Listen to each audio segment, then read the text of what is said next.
O nosso tema é a filosofia aplicada como prática de transformação. É uma experiência de autoconhecimento, uma experiência pessoal. Eu vou citando Lúcia Helena Galvão, que é a diretora da Nova Acrópole de Brasília e Nacional, onde ela diz: viver uma vida interior, buscando autoconhecimento e aprimoramento da nossa alma, exige esforço, tempo, dedicação, possível ao substituirmos os momentos superficiais. Qual o meu propósito nessa reunião, né? Com tantas mulheres interessantes, terapeutas, consteladoras, jovens, empreendedoras, comunicadoras, psicólogas, são muitas profissões, mas são belas mulheres e são simplesmente mulheres, né? Emotivas, sensíveis, espiritualizadas, mas mulheres, possivelmente com a história de todas nós. E nesse encontro do movimento de amor, eu quero dar um depoimento sobre como eu superei o meu luto, a perda de um companheiro de 48 anos de casamento e 53 anos de convivência, né? e um câncer e o isolamento social da pandemia de 2020. Tudo isso através da filosofia aplicada. E eu vou tentar explicar isso para vocês na tentativa de ajudá-las a conhecer e a compreender. Afinal, tenho mais de 70 anos e acredito que a experiência é um farol que ilumina o passado, e eu concluo dizendo que ilumina o presente e o amanhã, certo? Meu marido faleceu de câncer em 2017. Quando ele faleceu, um amigo meu me disse e me orientou para eu fazer uma escola de filosofia que se chama Nova Acrópole. É uma escola de filosofia à maneira clássica. Eu sou muito grata ao meu fiel amigo, porque logo em seguida, em outubro de 2018, eu fui diagnosticada com câncer de pulmão, fiz a cirurgia em 2019 e 2020 veio a pandemia da Covid-19. Então, tudo isso é nada e é muito, né? Existem os paradoxos e a dualidade em todas as situações. E a filosofia é uma atitude de vigilância permanente sobre o nosso interior. Se nós queremos realmente sermos pessoas fortificadas interiormente, eu compreendi a filosofia como um instrumento necessário para essa minha mudança. Eu costumo dizer que eu sou Regina antes de frequentar a Nova Acrópole e uma Regina depois da Nova Acrópole. Não é que a escola em si, muitas pessoas fazem a Nova Acrópole e podem sair do mesmo jeito, mas a diferença está na essência e na forma como eu incorporei esses conhecimentos na minha vida, na tentativa de me conhecer e na tentativa de fazer um percurso filosófico que me deixasse tranquila. Eu resolvi, eu diria assim, todos os dias eu fortalecia minha alma, ouvindo ideias elevadas, entendendo que eu tenho uma relação com a unicidade, com o todo, compreendendo a relação causa e efeito, o que se planta, o que se colhe, a benevolência, isso aí me fortaleceram a tal ponto de eu dizer, eu vou vencer tudo isso, vou ficar bem e poder continuar a viver com alegria, né? E assim eu fiz.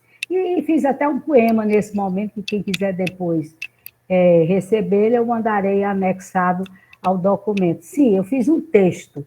Quem quiser também receber essa minha palestra num texto é só dizer que eu também sou até meio atrevida, faço e encaminho, né? Ou seja, eu não me torturei, eu não reclamei, eu fiz todo o meu tratamento de quimioterapia, não fiz absolutamente nada que me vitimizasse. Eu me coloquei com uma atitude de enfrentamento, porque o que eu já tinha estudado, o que eu já tinha lido na Nova Acrópole, me deu robustez emocional e espiritual.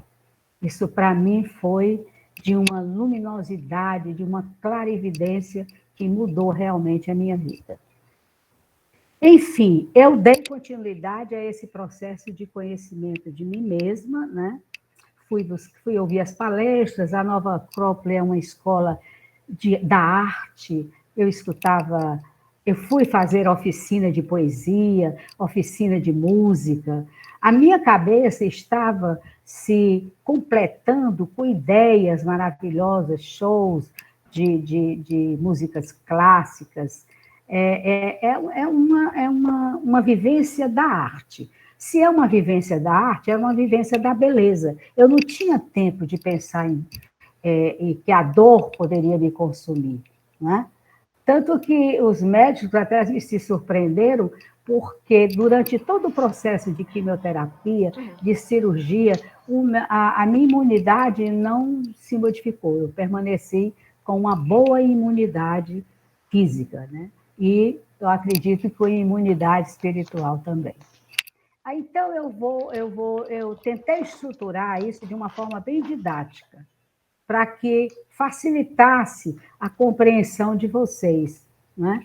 Porque muitas vezes o que a gente sente interiormente, nós não encontramos as palavras suficientes que dê o real significado do que se passou conosco. Por isso eu tentei torná-la didática e usar imagens que me remetessem à minha vivência como filósofo, né? Porque a partir do... Veja bem, eu quero deixar claro que essa escola não é uma escola acadêmica. O mundo acadêmico eu vivi demais. Eu passei 30 anos na universidade, onde a Edilene ensina. Fui professora do ensino fundamental até a pós-graduação, membro do Conselho Estadual de Direitos da Criança e do Adolescente, trabalhei na área de educação formal, na área de educação social, sou membro da Academia de Língua Portuguesa, cearense de Língua Portuguesa, membro da Associação Jornalista de Escritor, e todo esse mundo era um mundo acadêmico, né? Até as minhas poesias que eu fazia, embora já tivesse as pinceladas espirituais, ela tinha também beleza. Eu gosto do que eu escrevo e eu gosto de mim, né? Aí, isso, de certa forma, é como se fosse um diamante sendo lapidado. Você veja como eu estou dizendo diamante, né? Lapidado. Mas, continuando, qual foi o primeiro passo? São 8 passos. Pode passar. Estudar, conhecer. Olha, a leitura que eu fiz, que eu comecei a fazer na Nova Acrópole, são leituras completamente diferentes das que eu fazia na área de educação. Algumas eu já conhecia, eu reli Platão sob um olhar filosófico diferente, né? Li Marco Aurélio, li Epíteto. Eu aconselho a vocês a lerem A Arte de Viver, que é um filósofo estoico muito bom, muito interessante, é meu livrinho de cabeceira, né? Fora os outros livros. Li Sêneca, muito bom, sobre brevidade da vida. Li Marco Aurélio, com livro de meditações, e aí li A Voz do Silêncio, li vários filósofos. Aprendi a mitologia grega, aprendi que Cronos representa o tempo e Kairos representa as oportunidades. É um pássaro que passa. Se você não segura a oportunidade, você faz a escolha, você deixa passar aquele momento que poderia ser precioso para você. E aprendi muita coisa sobre a sabedoria da Índia, lendo Bhagavad Gita, li Helena Blavatsky, uma literatura que eu realmente, como eu já falei, não conhecia e que fizeram muito a diferença. Essas leituras me deram uma substância, eu diria, filosófica, para hoje estar falando aqui com propriedade e dizendo a vocês que essas ideias iluminaram o meu ser. E é com humildade de quem nada sabe que eu pretendo passar para vocês essa grande experiência de transformação e de autoconhecimento. Porque não existe transformação se você não se conhecer. A transformação tem que começar de dentro para fora. Fora a gente existe nessa relação, mas a transformação tem que começar a partir do momento em que você precisa se conhecer. Aí é o outro item, buscar o conhecimento. Buscar o autoconhecimento. Essa é gigante, essa tarefa. É tão gigante que cada dia a gente se surpreende conosco mesmo, com a gente mesmo. São atividades e ações que nós precisamos estar lapidando, nós precisamos mudar. Eu tive que rever atitudes, tive que olhar meus defeitos, a minha vaidade, o meu orgulho, os defeitos que me faziam diferente. Eu tive que aprender e eu diria assim, melhorar a cortesia, né? Melhorar o meu relacionamento, retirar as máscaras que não me deixavam aparecer como eu realmente sou, né? Aquelas máscaras que nós precisamos muitas vezes, e não são só papéis sociais, porque os papéis sociais a gente continua fazendo, mas são as máscaras daquilo que aparenta, não daquilo que você é. Não procurar ler a epístola para dizer, não procure agradar as pessoas, procure agradar você mesmo. Aprenda a dizer um não, porque se você aprender a dizer um não, você diz um sim para você mesmo. E quando você diz um sim, querendo dizer um não, você está se deteriorando por dentro, né? A ouvir a voz interior. Gente, a gente em silêncio escuta a nossa voz interior. A nossa voz interior, a nossa espiritualidade. A nossa voz interior é a liberdade que a gente aprende a ter para se conhecer. Não se conhece se não se é livre. E o nosso pensamento é livre. Eu sou uma pessoa livre e não há quem roube o meu pensamento, não há quem tire a minha verdade. E as verdades, elas vão nos chegando através das leituras dos filósofos contemporâneos, dos filósofos clássicos, quando nós temos a mente aberta, quando nós nos colocamos à disposição do aprender, ser discípula, saber reconhecer o que é ser mestre, e nesse discipulado você desenvolver a sua humildade. Foi assim que eu tentei, e continuo esse processo do autoconhecimento, não acabou. Né? Ele continua, e eu continuo na Nova Acrópole estudando, e não pretendo deixar até o momento em que eu tiver a condição de fazê-lo. Né? E buscar a mim no mais profundo do meu ser. Né? Pois, quando a gente valoriza o ser, a gente esquece de tanto valioso que se dá ao consumo, a necessidade da aparência, a necessidade. Eu sou e continuo ser uma pessoa que gosto de me cuidar. Mas me cuidar é para me cuidar o corpo e cuidar a minha alma. Quando se cuida só do corpo, a alma vai fenecendo, vai envelhecendo, vai enrugando. E quando você vê, aquele corpo também envelhece e vira o quê? Né? Se você não fortalece a alma. E esse livro, A Voz do Silêncio, é de Helena Blavatsky, é um livro muito interessante, mas para entender tem que saber um pouco, né, dos conceitos filosóficos que a gente aprende na Nova Cor. Essa imagem desse homem sozinho é a imagem da concentração, da atenção, da relação com o divino, com Deus. Não se conhece sem essa relação com o sagrado. É importante que a gente entenda. Isso eu aprendi e continuo incorporando e fortalecendo isso. Outro item. Senão eu demoro demais. Viver a arte. Olha aí que beleza. Eu aprendi a viver a arte, a visitar museus online, a apreciar as belas pinturas, as belas músicas, as músicas clássicas.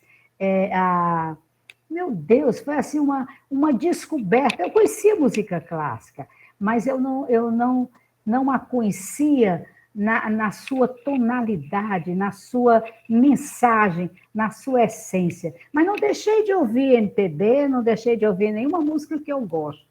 Mas, em alguns momentos, eu me recolho para ouvir a boa música. E olhe lá, a arte está na dança, a arte está na poesia, a arte está no canto. Eu quero dizer para vocês que eu sou uma artista. Meu pai cortou essa minha carreira artística. Com certeza, ele cortou. Mas eu me encontrei na minha sala de aula, fazendo os festivais de dinâmica de grupo e continuando a dançar. Fiz 10 anos de Carlinhos Araújo dançando, participei 10 anos do Encontro das Quartas dançando, vivendo a arte. E a Nova Crop trouxe tudo isso à tona, certo? Mostrando que a alegria ela pode ser vista numa flor que nasce, na beleza da natureza. A gente pode alegrar com as coisas simples, né? Tá aí eu vou viver a alegria. Para viver essa alegria, eu sou uma pessoa alegre, genuinamente alegre. Eu acho que eu sou até um pouco humorista.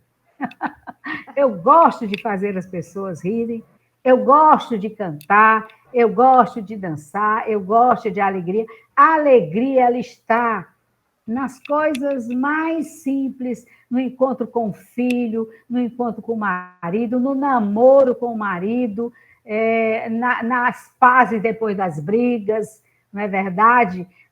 Se você não tiver tristeza, você não vai conhecer a alegria, porque a vida tem mais dores do que a alegria, não é verdade? E as dores nos ensinam muito, porque fortalecem se você aprende. Se você não aprende com a experiência da dor, a experiência do erro, é como se nada tivesse acontecido. É preciso aprender e aprender, né? Outro item é praticar solidariedade. Meu Deus, olha, a benevolência, a generosidade. Eu vi uma frase que até hoje está aqui comigo. A gratidão é a memória do coração. Então, a gente precisa ser grato. É muito melhor doar, ajudar do que receber. E a Nova Acrópole, os ensinamentos, a convivência com aquelas pessoas que me ensinaram muitas coisas, né? Me ensinaram a ser cada vez... Eu procuro ser cada vez melhor. Eu procuro ser cortês com o porteiro, ver o que é que eu posso fazer de ação com humanidade, na medida que eu melhoro a humanidade, porque eu faço parte dela. Nós todos estamos numa relação de unicidade. A Jaqueline, a Gisele, a Priscila, todos estão em relação comigo, porque nós somos um, né? No contexto da humanidade e no contexto da espiritualidade, né? Então, o outro item é praticar a escuta da poesia, da boa música. Gente, eu comecei a ouvir Cecília Meirelles, Carlos Drummond, Clarice Lispector, mais ainda do que eu ouvia. Os cânticos de Cecília Meirelles são uma transcendência. Comecei a pensar nas musas, né, para que elas me inspirassem, nos inspirassem. Há muita mitologia, há muita simbologia, e a simbologia é a linguagem do inefável. Ou seja, daquilo que nos transborda de amor e nos transborda de espiritualidade. Foi muito bom eu conhecer e escutar tanto a boa música como... E tem lá o que o Heráclito disse, se não sabe escutar, não sabe falar. Se quer ser consteladora, tem que saber escutar. Se quer ser psicólogo, tem que saber escutar. Se quer ser filho, escutar, por isso que tem, o pessoal diz muito isso, né? Já está muito batido, duas orelhas, uma boca só para falar, mas isso é uma sabedoria popular. Precisamos escutar mais do que falar. Aqui eu vi Fernando Pessoa, descobri um Fernando Pessoa completamente diferente. Olha, Clarice Lispector, quando ela diz, não me mostre o que esperam de mim, porque vou seguir o meu coração. Outra coisa que a gente aprende com a filosofia aplicada, a botar o coração nas coisas, olhar tudo com muito amor. E não é piegas isso não, gente. Não tem nada de piegas. A palavra amor é que está banalizada, mas eu amo os meus amigos. Eu gosto da Edilene, eu gosto dos meus amigos, os quais isso é muito bom para que a gente possa ser cada vez melhor, né? Pelo menos a gente deixa pegadas de amor, deixa dígitos, né? Relacionados a boas ações. Praticar escritas para mim não tem problema. Desde que eu me entendo como criança, como gente, como adolescente, para a gente se conhecer, vamos fazer o nosso diário. Eu já fiz o que a Jaqueline disse, já tenho o meu baúzinho lá da gratidão, entende? Porque a gente tem que colher as boas coisas. Hora da coleta, o outono, entramos no outono, é hora da coleta, da maturidade. Então, nós precisamos fazer isso. Praticar a escrita é você falar de você, fazer uma avaliação. Na pandemia, eu sempre escrevi, né, publiquei livro, mas na pandemia eu já falei. Né? Eu escrevi um livro que se chama, lindo, eu gosto que eu escrevo, escrevi um livro que é Folhas de Lírio. É um livro de poesia e de crônicas.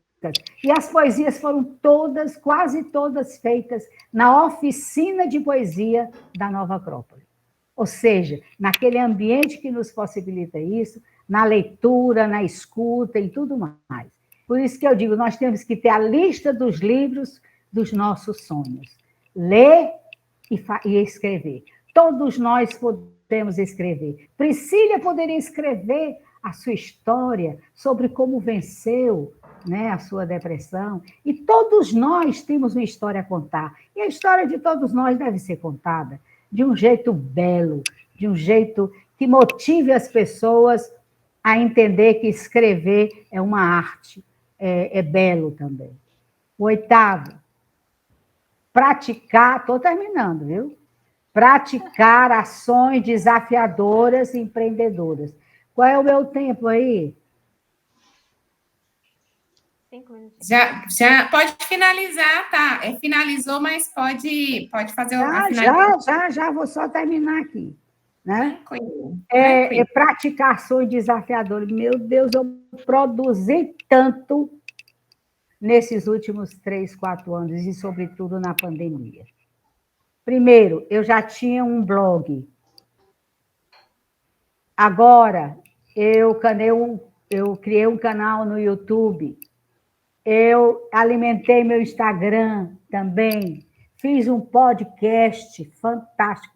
Eu fiz um curso como fazer o podcast. Mas o meu podcast não é para ganhar dinheiro, não. Meu podcast é para espalhar beleza, é poesia. São crônicas. Vou entrevistar agora pessoas que tenham alguma relação com a beleza, com a poesia, as leituras, os poemas que conhece, as pessoas. Vou começar a entrevistar, já estão por aí, já estou vendo aqui quem eu vou entrevistar. Participo do Recanto das Letras, que é um site muito interessante, da Academia Cearense de Língua Portuguesa, tem um site também muito interessante, Facebook, ou seja, eu entrei na tecnologia, nesse mundo virtual. né? E as nossas aulas da Nova COP, desde a pandemia, na sua grande maioria, aulas, leituras, fazemos no remoto, como estamos fazendo agora. E, além disso, gente, nós temos celebrações remotas, nós temos práticas de meditação remotas, então, tudo isso me mudou. Hoje eu sou uma Regina que busco melhorar, busco desenvolver as virtudes, busco ter uma retação, e é tudo com muito carinho que eu fiz esse depoimento. Agradeço a todos os meus amigos que eu fiz na minha escola, agradeço a todas as pessoas que eu conheço, aos meus amigos fiéis, aqui uma delas, a Edilene, outra a Elisa, os outros eu não consigo ver os quais são. Agradeço a humanidade, agradeço a todos. E muito obrigada, com carinho, eu me despeço. Um beijo.